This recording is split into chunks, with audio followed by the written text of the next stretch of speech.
Now, over the last lectures, I introduced you to some of the most important next generation JavaScript features which you're going to see in this course. There are two other things I now definitely also want to cover. They're not next generation JavaScript, but they are features you might have missed or forgotten, and they're super important to keep in mind. The first feature or concept of JavaScript I'm talking about is the fact that you have reference and primitive types. If I create a number like this, then this is a primitive type. That means if I create a second number, num2, and set it equal to this number, then it will actually create a real copy of number. So num2, of course, now if I log this, will also be 1, but it will have copied that value 1 into num2. Now, numbers, strings, booleans, these are so-called primitive types. Whenever you reassign or you store a variable in another variable, it will copy the value.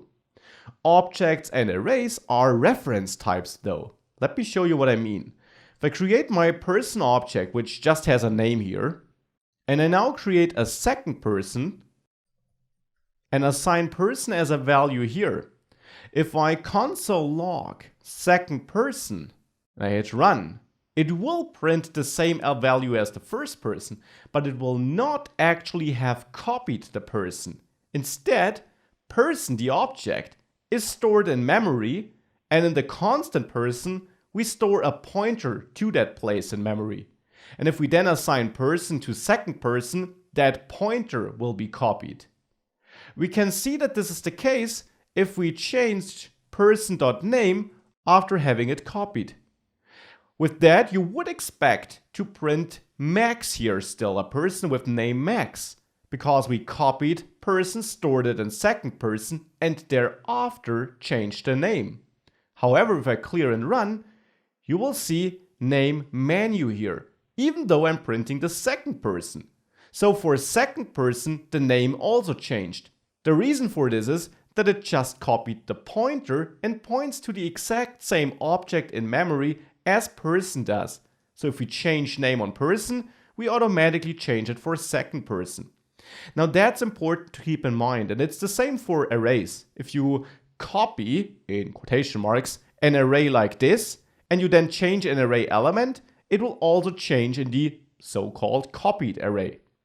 This will become important in React because it can lead to unexpected behaviors if you copy objects or arrays like this, because you then may manipulate one object in one place in the app and accidentally manipulate another usage of the same object in another place of the app. Therefore, we will learn techniques to copy this in an immutable way, which means we copy that by really copying the object and not just the pointer.